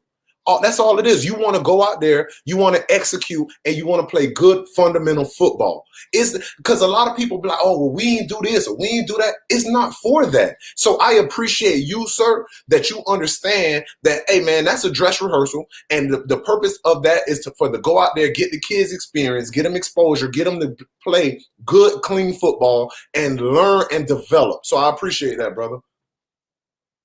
Yes, sir. Anytime, KB. You know, I'm a diehard Canes fan. 100. 85.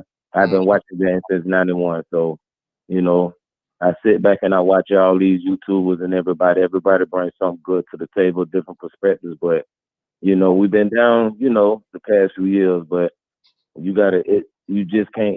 Everybody wants. It's a microwave era now. Everybody just wants something that's gonna come out instantly. You got to put in the work. You want something good. You got to, you know, prepare that. You got to take your time to develop. If you want a good meal, a good full-course meal, you just can't open it up instantly and put it in the microwave for 2-3 minutes. So I like what Manny got brewing right now. So everything is looking, of course, you know, we done seen spring games, you know, just even the highlights, it just looked like it's a high school, a Pop Warner program, you know, but I didn't see that this year. So I like the steps we taking, you know, like y'all said, the young guys, they getting, you know, good looks and getting film, so now they can go back and, you know, work on what they need to work on individually to help the team, because that's what it's about. I like the camaraderie. I just see us playing good team ball, and the chemistry, it can't do nothing but get better. Got so you. This going to be a very important year for us. I'll tell you this, brother. I'll tell you this.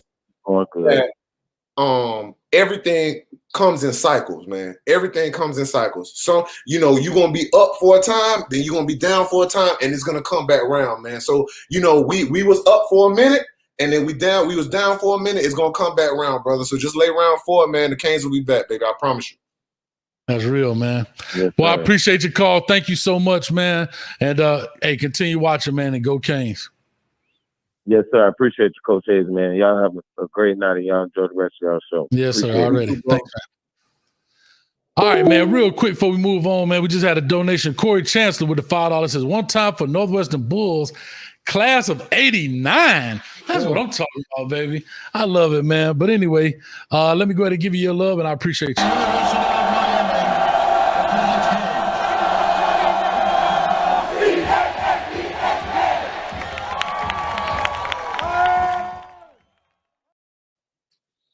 All right, well, we came back off that to another call. So caller, talk to us. Give us your name, where you calling from. I know you got a question for my man's right here. Yes, sir. Yes, sir. Good evening, Coach Hayes, as well as Mr. K9. Yes, sir. Yes, sir. Where you been, man? I have to discuss that another time as far as had a death in the family. Plus man, I'm sorry to hear that. My condolences, bro. But I promise you, Coach Hayes, Mr. KB, I will be on my best behavior because I don't want Coach Hayes to say you played yourself. So I'm not going to do that this evening. Yeah. But the thing that I just have a question, Mr. KB, and as well as Coach Hayes has talked about, and when you all had the topic as far as the evening, as far as Cane's culture, and Coach Hayes is in education. I'm in education also, and Mr. KB, my question is, if you're going to teach, in a classroom, if there's a subject that you're teaching, you have to be proficient at that subject. 100. So when it comes to Cane's culture, my question is, do you have people that's on that staff that's qualified to, show what Cane culture is? Because the thing is, honestly, KB, and please correct me if I'm wrong. Okay, the only person that I'm familiar with that knows anything about Cane culture is Mr. Edward Reed. And it's funny because as soon as he started talking, Coach, I knew where the question. I knew where it was going. You know what I'm saying? Yeah, me too. Hey, Kevin, come on here, Kevin. Don't come on here with that, Kevin. Listen, but you have a very valid point. What I will say, and I had to, as a Cane lifer, I had to understand that, Coach, and you know this, is more than one way to skin a cat, Coach. So we can't get so ingrained with, okay, well, he's a Miami guy, he's not a Miami guy. Football is always evolving. You know what I'm saying? And if you're staying stagnant, then you're behind. You know what I'm saying? One thing I will say too is a lot of times, and this is not directed towards anybody in general, Coach, so please understand this. But a lot of times when you have, let me use somebody like Troy Polamalu. He's an all-time great, right? Football probably came so easy to him that it's hard for him to teach it to other people because in his mind, he doesn't understand why doesn't this kid get this? So sometimes players don't make the best coaches because the game came so easy to them. Because you understand what I'm saying, Coach? Very much so. So we can't get caught up in the Cane culture so much. Now, I would humbly suggest that they have at least one or two people on the staff, maybe three, that are ingrained and indoctrinated in that culture so they know and they can teach the new coaches, how to handle, like we was talking about earlier, how to handle these kids. You know what I'm saying? And even with recruiting. So you got to have those people on the staff that are familiar with the culture. But I would tell you to the caller, man, it's more than one way to skin a cat, man. And we always have to evolve as people in general, but also as coaches, man. We have to. Yeah. And Kevin, I'm going to say this for you answer. I think to Manny Diaz's credit, he understands that Miami needs that. And I'm just going to run some names off the top of my head that may not have went to the University of Miami, but they understand the crib. Mm-hmm. You got Brian Patter's brother, Edwin Patter, who's there as I think quality controller GA. You have T-Rob, who's from Miami, who's not a safeties coach. You have Ishmael Aristide, whose father who is actually our athletic director, and he's from Miami, but ended up playing in Orlando, young enough to understand that culture. You have Stephen Fields, who's the tight end coach, who started coaching at Miami Central. He coached at Belle Glade. He coached at Hampton University, my beloved Hampton University. Coached at FAMU. He was up the road too, right? In Mainland or something like that? What was it? North Marion. Yeah. North Marion. I'm saying he understands the Miami culture. Yeah. He's from West Palm Beach. Mm-hmm. You have Benedict. I'm sorry, is that his name? From Carroll City, the head coach. That was at Booker T for a while. Oh God, forgive me. He's a receiver GA now. He was the head coach at Carroll City when they won the state championship. So he's there now. Okay. Again, he may not be the position coach, but he deals with them day in and day out from a GA or quality control position. Hippolyte. Thank you, Benedict. I'm sorry. Benedict Hippolyte. Hippolyte was there. Look at it. David Cooney, who's from my South Ridge. Yeah. So there's quite a few people on that staff that may not be position coaches, but they have I didn't even say Ed Reed, like you just said, Ed Reed exactly, who have day-to-day interaction with those players that can help in that process until they get their opportunity. You know what I'm saying? And I'm gonna give this hat off to Jess Simpson. I really appreciate coaches who've coached high school before they coach college, because I think they really understand how to deal with young men and not just young men. You know what I'm saying? Mm-hmm. And the reason why I just had to just jump on that with both feet and both elbows, gentlemen, is just that I can't. I've said this to you, expressed this to you before, Coach Hayes, and I'm gonna say this to you, KB, as far as the classes of 22 and 23 are just, you might as well go and say T-ball as far as the state of Florida. It's on a T as far as the top recruits, not just in the not just in the crib, not just in the state of Florida. I mean, in the state of Florida, period. And by that being the case, if you can rack up, then also the theme for the class of 22 and 23 are legacy kids. So by that being the case, you keep those guys at the crib. Mm-hmm. I'm just going to be honest with you, gentlemen. It's a wrap as far as the ACC. But the thing is, you got to have that foundation in order to keep those young men at home, put that doggone, not just a gate, but a fence around Florida. Then, hey, the sky's the limit. Because the reason why I had to bring up as far as the Canes culture, because it reminds me as far as if we go 3.0 as far as University of North Carolina on the basketball side. Hubert Davis is a new coach, but as far as the four coaches as well as the quality control, for lack of a better term, all were guys either played basketball at the University of North Carolina or attended the University of North Carolina. And so, I mean, that's a culture. So in order to have a culture, I mean, there has to be some familiarity with it. And that's the reason why Coach Hayes, Mr. KB, I brought that up. Yeah, man. So real quick, Kevin, man, thank you so much. But like I said, I think, man, he's in that direction. And I forgot one name. Ben Pratt just told me DVD. Mm-hmm. I mean, I'm just saying, so there are a lot of people. And one thing about basketball versus football, it's only 3-4 coaches. I mean, you got a staff from the trainer to that's one thing about football I love. There's so many moving parts to this thing. I look at basketball as a simple machine, like a bicycle, cranking a chain. We like a Bugatti when it comes to football. You got 2 engines, 2 transmissions, you know what I mean? There's all kind of crap going on. And one thing, if the battery doesn't work, the engine don't turn over.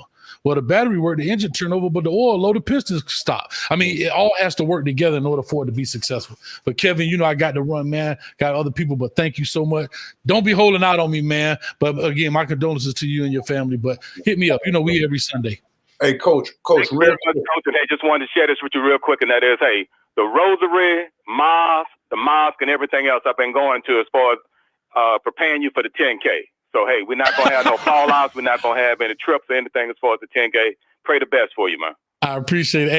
Hey, you're an Alabama fan. I know it too, man. And I'm going to see you September 4th, homie. I'm going to see you September 4th. Take care. Nice to speak with you, Mr. KB. Talk to you, man. Good to talk to you. All right, man. Thanks, Kevin. Hey, all right, man. As always, great to have Kevin on there, man. Go ahead, KB. So real quick, and I want everybody to know that, and this, but we all we doing is telling the truth on this show. You know what I'm saying? We speaking facts.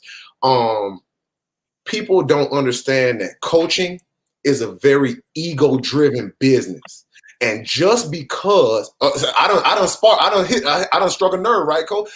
People don't understand, just because you have those people on the staff don't mean they have a voice, or don't mean they're being listened to. So just understand that you can have all South Florida guys on your staff. Do they have a voice? Are they being heard? Are they being allowed to utilize whatever strengths they have? So, Cole, that. Yeah. And you bring up a valid point. We got a call on the line, but you bring up a valid point that, again, just because you're on there, do you have a voice? And so You're right. It is an ego-driven thing. But one thing I can say is those guys that's in that, at least they're there, that maybe a Hippolyte, when that dude is having a bad day because he can go sit with him in the locker room for a quick minute and say, hey, dog, you know how it is, bro. We from the crib. Have that crib talk with him if he needs to. You understand what I'm saying? You ain't stuck on me, are you, KB? Uh-oh, KB like, he back. Okay. I thought you was stuck. You was paying attention. You weren't moving. But yeah, man. So real quick, you make a very valid point, but I don't know if you heard this point about those guys like the Hippolyte, the Edwin Patters. Those guys can be around and they have more day-to-day interaction with those players and can kind of talk to them kind of off the record and sense like in the locker room or maybe in the position meeting room or so forth, man. All right, we got a caller, man. Caller, talk to us. Give us your name, where you calling from. Hey, Coach Gordon from Charlotte. How you doing, Coach? Can you hear? Good to hear you, Coach. Hey, quick question for you. 2 questions for you. Thanks for bringing the legend on. First off, I got to ask this question. Being from the early 2000s, the question always comes up: how would those teams stack up against the 18 Clemson team, the 19 LSU team, and now the 20 Alabama teams? Because that I guess that team right before you got there was, and the team that you were on, are considered some of the top teams ever, and it's also played out as far as their pro career. And my second question is there a way through name, image, and likeness and kind of the culture of Miami to make it, to turn that Miami culture into something profitable, where South Miami kids would not only want to come because of the culture, but because of the dollars associated with Miami being such a big market, as well as basically being able to own that image through social media and to be able to sell themselves and sell that image of Miami along with the players and turn that into something profitable through this new name, image, and likeness. So if you have any insight as to the strategy, because Florida State kind of showed what they were going to do earlier this week. And, I know Miami would have something kind of in the works to kind of counter that, to make sure that this name, image, and likeness, that they could use that as a competitive advantage in getting these South Florida kids to stay in Florida and to stay in Miami. KB? All right. So for the latter question, I mean, honestly, Coach, I think that's kind of like an inside thing. I have no clue what they're doing. I'm sure if every university is going to try to push whatever the limit is, they're going to walk that line. Coach, we're going to go straight to that line. And we, almost to, overage, but whatever it is, and obviously I'm not in the building anymore, so I don't know. But whatever that line is, I'm sure they're gonna push it to the limit to try to get those kids and to maximize the dollar amount that they can make off their name, likeness, and image, and all that stuff, man. I think it's a good thing for the kids. I've always said that I think what they should have did, Coach, is created some kind of trust or some kind of fun. When you walk in the door, you put it all in there, and then upon completion of your degree, when you graduate, you get it. If you don't, you ain't getting it. If you transfer, you ain't getting it. It's like we had this talk already, KB. Oh, listen. I said the same thing. You know what I'm saying? So I honestly, I don't have an answer for that because I'm not in the building. And real quick, what was the first part of the question? I'm sorry. How would you compare your 2001, 2002 Miami Hurricane? I'm biased. Listen, I ain't even going to sugarcoat it. I'm biased. I think that 2001 team was the greatest team ever assembled, just from the simple fact of not only the play, but the depth. And then on top of that, what those players did in the NFL. You see what I'm saying? A lot of those Alabama players, they fizzled out once they got to the NFL. Now these Alabama players are being a lot more consistent in the NFL. But, those early on Alabama teams, those guys were fizzling out, man. So to me, that takes away a little bit of their credibility, so to speak, when, those guys weren't – the 18, 19, and 20, the last two The last 3 national championship teams, all 3 undefeated. They're still too young. I can't compare Reggie and Santana and all those dudes to 18. I need to see what those guys are going to do over the long haul. You know what I'm saying? They're good players, but are they going to be dominant in the NFL for 10 years like Reggie? You know, like Dre, like like Vince. So ask me that in a couple years. We'll be back on the show. Yeah. Here's my question. I just think the Miami market is going to put the Hurricanes ahead of anything that they could offer in a lot of these small college towns. So I think this NIL, if you get a lot of the Miami business community behind it, it could really, really put Miami at a competitive advantage, because it's just you're dealing with a much bigger city than you are with even in Tallahassee or Gainesville, right there in your same state. But when you're talking about versus Tuscaloosa or these other small towns, I think Miami would should be able to. They have a huge advantage. Here's the question I'm gonna ask you, because you don't have to be in that city in order to take advantage of your likeness, right? So, for example, and this is where the trick comes in, that you mess around and have a booster that owns a car lot, and he wants to put KB's face on the front of his Honda dealership and pay him $100,000. You see what it's a lot. It's real sketchy, man. Like, I'm just saying, it's opening a can of worms that. And that's what I'm trying to tell you. My thing is more. There are more businesses in Miami for that to happen. No, I agree, but listen, I agree. Or Gainesville. But hold on, coach. But hear me out. I hear what you're saying, but they are not limited to those cities. They are. If I'm prime example. If Jeff Ross and Stephen Ross from the Dolphins, right? He wanted to give J.J. McCarthy for his likeness and put him up on all his blockbusters. I know blockbusters don't exist anymore, but I'm just talking. Mm-hmm. He wanted to put J.J. McCarthy as the face of his businesses, talking about go blue. What is stopping him from giving him $100,000, $200,000 for his likeness in a jersey, in a UM jersey, to be the face of his? I'm just saying, it doesn't have to be Ann Arbor, Michigan. You know what I'm trying to say? It can be anywhere. So it's a can of worms that's got to be corralled carefully, man. And Coach, one thing that I see what you're saying, but hold on, Coach. From a market, Miami would, I think, have the advantage. Of course, no, I agree with you 100%. I agree with you 100%. But I'm just talking about when these big time boosters come around. That's all I'm trying to say. They don't have to put in McDonald's bags anymore. And that's all. So do it. Go ahead, KB. At what point is it going to be regulated? Like you said, because who's to stop the dude from giving him $100,000? And at the end of the day, these are college athletes that came to get an education and came to play football. When you start making it about the money, then that education and football is going to become secondary. So that should be the furthest thing that we want, is to start exposing these kids to getting all this money, because then what it's going to be like, yo, I don't even care so much about playing football or getting my degree. I'm trying to get this sponsorship from the coach. You know how these kids are from 18 to 23. Like, their minds aren't like us, where they're thinking on that level. So we can't bombard them with all this stuff. I'm just being honest with you. Yeah, I'm even wondering if you get a situation where you have the 85 scholarships, and then you have another 45 or 35 players outside of the scholarship.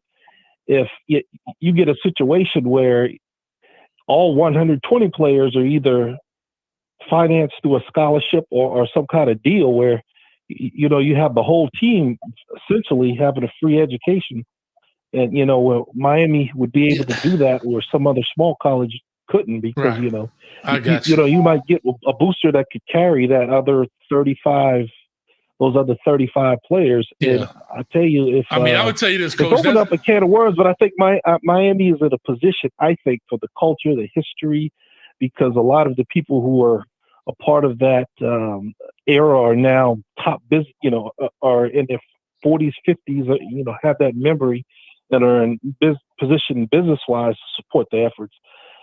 I think Miami's in a position to really take advantage of it. Gotcha. Yeah. Coach, well, I appreciate your call, man. Thank you so much, man. And we're definitely going to talk, because we could talk a whole nother show about NILs and stuff. But definitely, man, I appreciate you. Thank you so much for watching and calling in, man. Thanks. Bye now.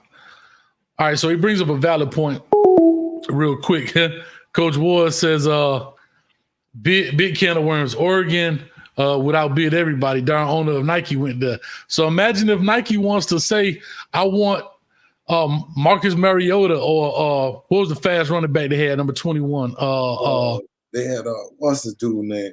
They had a couple of them. They had But anyway, I want one of them to be in the new Nike commercial. Yeah.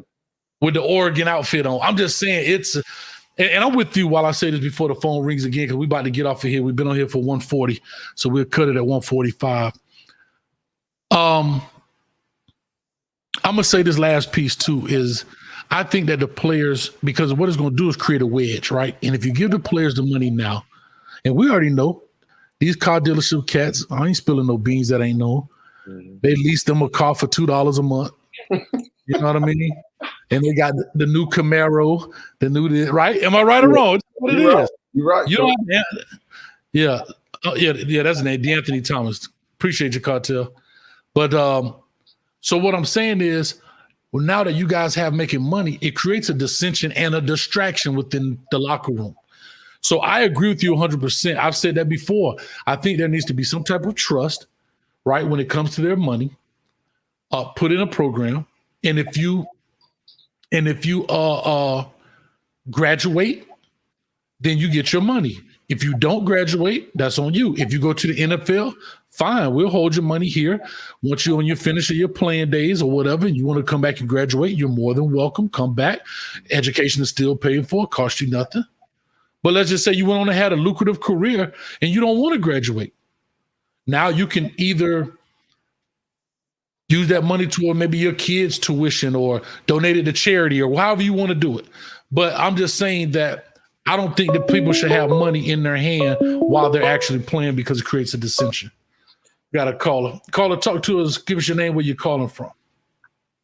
Kansas City Cartel, the crib. Man, I knew you was gonna call. What's up with you, baby? Yeah, I ain't want to dwell too. I ain't want to talk too long.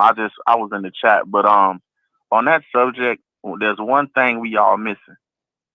Every kid ain't gonna be, you know what I'm saying? Ain't gonna get that FaceTime like other kids. So you also got to have that dynamic as well, because, you know, if all these kids are coming, so we say, from humble beginnings, you know, that can also add a level of dissension within, because you're gonna have some kids still, you know what I'm saying, not getting the same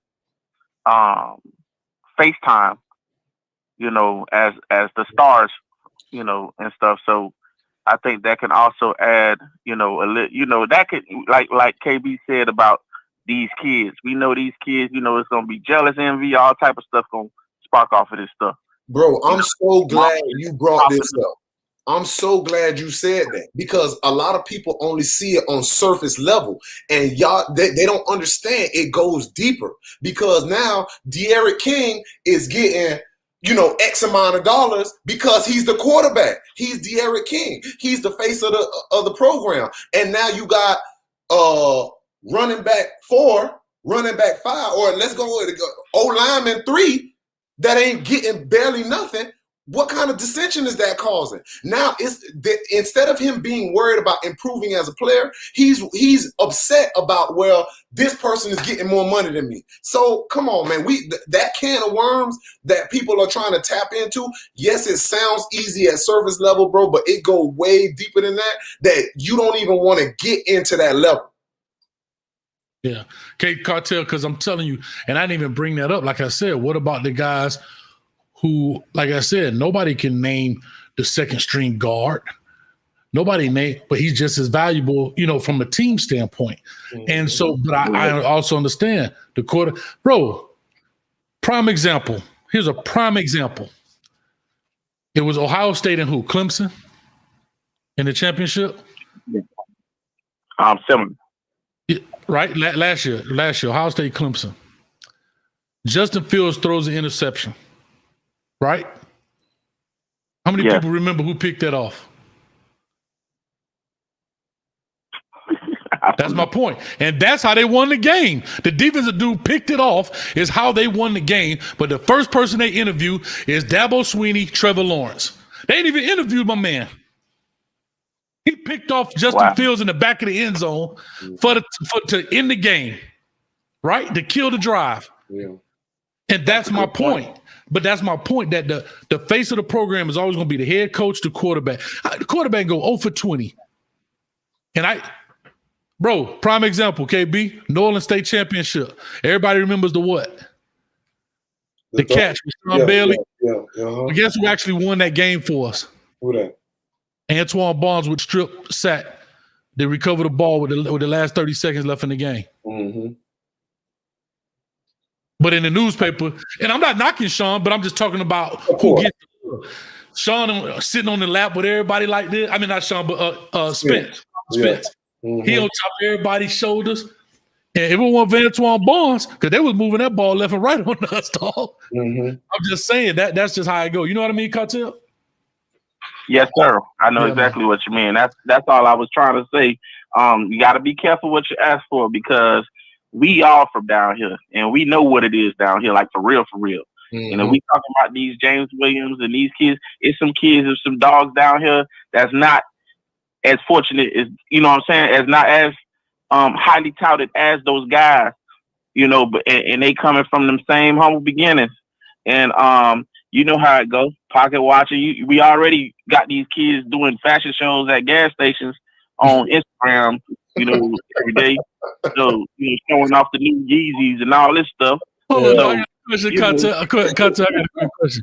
When did it become a thing, dog, to do a fashion show in front of the cooler at the convenience store, dog? Everybody be in front of the juice section in the gas station flicking it up, dog. I don't get it, bro. Coach, they in front of Kias, they in front of Chrysler 200s. I'm like, you know, mama, I made it. You know what I'm saying? I'm like, oh man, get off the IG with all that, man. You know, I feel you. You know, but it's just a culture. When we was talking about the culture situation, you got to remember, society changes. Like KB said, society evolves. These kids evolve, and with the kids evolving, you got to be careful what you open, the doors you open, because it can get crazy. Yeah. So. Yeah, man. Well, we about to wrap this thing up. You know, I appreciate you, man. Time fly when you're having fun, man. And Good talking to you, Coach. All right. What'd you say, KB? I said you called it too, because you say, man, before you know it, we gonna be knee deep in there. We ain't scratched the surface yet, Cole. I told you, man. I told you this is how it go every Sunday, dog. I say I can ride out now, but I get it, man. Everybody got things to do. Real quick, man. You know, and so that is a point. Let me ask you this kind of in conclusion here. You remember this dude, Mark Pierre? He said they had Bailey plastered all over that. They don't remember Barnes or White on that punt return. Yep. I'm telling you, man, it's a lot of things that don't happen. Real quick, I know what I was going to do. Chug Mobile says, smash the like button. Before I ask you this last question before we get out of here, big shout out to Greg. I didn't miss you for the $10 donation. I appreciate you, man. We just got caught up in the conversation that got pushed down. So Greg, as always, man, I know you just sitting there in stealth mode watching. I know you always around, so I appreciate you, Greg. Thank you so much for that. And you know I got to give you a love, man. So hold on. Here it come, buddy.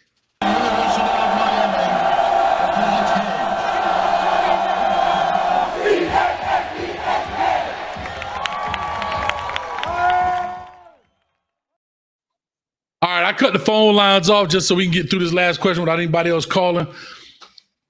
KB, so let me ask you this. OG Kane, man, you going to leave a message when I cut the thing off. I've been waiting for you to call in forever, man, but I appreciate you. Real quick, man, KB, before we get out of here, in your opinion, there's a two-part question. Mm-hmm. How do you currently feel about the Miami Hurricanes? Mm-hmm. And the second part of the question is, I don't want to ask it. And the second part of the question is, how do you think they fare in the future? I love the Miami Hurricanes, man. I love the University of Miami. It's been instrumental, coach, in my life, my growth, development as a man, as a person, as a father. I think the doors that the University of Miami has opened for me personally, there's no way that I could ever repay the university, for not only, allowing me to get a degree, but to get a master's degree, being able to coach there. Man, I'm forever in debt to the university. So I love my school. I like the direction Manny is headed in, coach. But you know how it go. I just think he has to continue to not get complacent, continue to grow, evolve. Most coaches get in trouble, coach. You know why? Because they're afraid or they don't want to cut ties with people that they hire. That's what got Shannon fired. I'm just keeping it 100. That's what got Golden fired. Not being able to cut ties with your boy. You know what I'm saying? And even with the last year, Manny has showed that, he'll make moves if necessary, So just continue to grow, evolve, develop the players, man, and not let your ego, or I'm saying him, not let his ego get in the way of him, his growth and development as a coach, but I like the way he's headed. I love it, man. Like I say, man, I appreciate you, man. Like I say, you actually helped me. Just say this to you and to all other guys, man. You guys actually helped start off my coaching career. You know what I mean? You guys were the first. And so I'm going to say this. Thank you for making it easy for me. Because I ain't going to lie, there was some other things coaching-wise that were hard, but you guys as players made it easy. And I think you guys bought in relatively quickly. It wasn't a long, arduous process with trying to get y'all to believe. Like I said, think about it. We went from 13 eligible players to a state championship literally in 2 years. You know what I mean? 2.5, 3 years. And so I appreciate you guys for that. And we definitely going to do a New Orleans reunion show here one day, man, where we get all the guys back. But, and I'm going to check this out. I'm gonna when I get down there, I got to holler at McGill. I know he went to LSU. But one of these Saturdays, I know his little barbecue pit ain't far from the stadium. I'm gonna see if I can go live from his barbecue spot, man. Yeah. You know what I mean? Slap some ribs and talk some trash. But yeah, man. So I love the fact that I see what you guys have become as I can't even say young men, dog, because I was looking back the other day. I was 23 when I started. Some of y'all, hey, it was some cats on that school with 20, then 21, dog. Yeah. But you know what I mean? But it's just the fact that man, it's just fun to see you guys grow up and become who you guys became. And I run into a lot of guys, a lot of players. I just ran into a guy last night. I didn't even recognize him. He's like, Coach, hey, I'm like, oh, what's up? What? So anyway, it's just been fun, man. And thank you. We definitely you always welcome. Anytime you want to come on, all you have to do is say, hey, Coach, I got something to say. Well, guess what, Coach? I ain't got nothing to say. I just want to be on there. It'd be great, man. But anyway, I'm good to go. If you got any last words, you're more than welcome. And we'll wrap this thing up. Man, I just want to say, Coach, I appreciate you not only for helping mold me as a young man, letting me see what it's like to grind, because y'all was grinders, bro. And I think that's what made it easy for us to see y'all put in the work, so y'all made it easy for us. So thank you, man, for being an instrumental part in my life. And thank you for inviting me on the show. It's always good to connect. Life is short, Coach, man, and I appreciate it, man. Anytime. You're more than welcome, man. Big shout out to Grace. It's a great show, guys. Superb content as always. Cheers, Coach Hayes and KB, man. So I appreciate you. Like I said, I'm out of here. KB, don't hang up right quick. We're going to go off just for the outro piece. But other than that, I'm good to go. And we're going to head on out of here with my man Solo D. Should be a quick one. Y'all make sure y'all drop by and hit that man up. As well as, don't forget our sponsor. See him? He right down there. Point right down there, KB. Right below you, KB. Point down. Right there. Alex Tabby, man. Listen, trust me, he can help you out when it comes to certified home loans. All right. When it comes to your refinancing, conventional loans, FHA, VA, all that good stuff, he can help you out. Please hit him on his phone, 305-205-1697, or hit him up on his email, atabio@certifiedhomeloans.com. Always answers the phone. He's there not to instruct you, but also educate you, man. Make sure you check him out. Other than that, we good to go. Big shout out to Coach Ward. All right, my man. Coach Ward, you need to hit me up too, man. My phone number been the same. Hey, KB, you know my phone number been the same since I started coaching y'all. I got the same phone number, bro. Oh, I thought you meant the same phone. I said, nah, Coach, you tripping, man. I did have the same phone for a long time. I ain't had no buttons and nothing on it. But that's a whole nother story. They used to call me Staple Gang because I used to have to use a staple to turn my phone on. But anyway, man, we out here. I appreciate y'all. Thank y'all. I love y'all. Peace.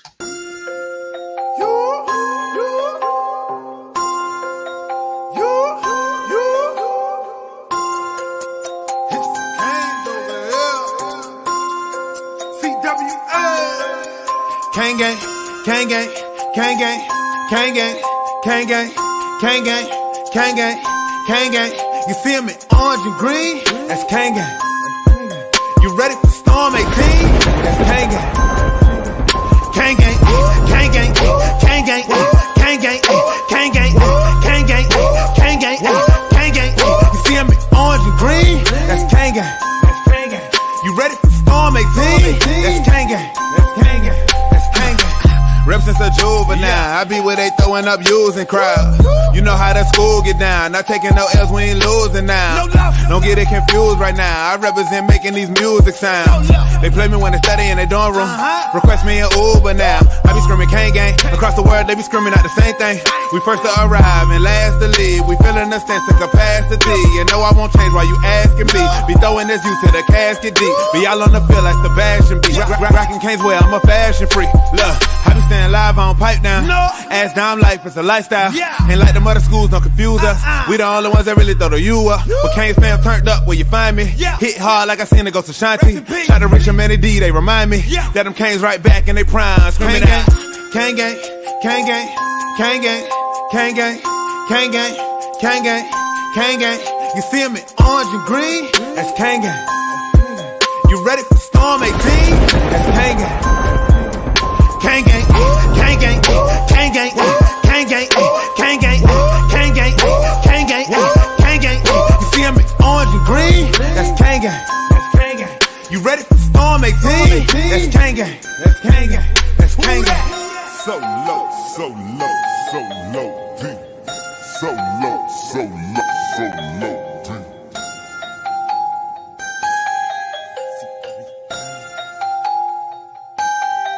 CWA. Gang gang.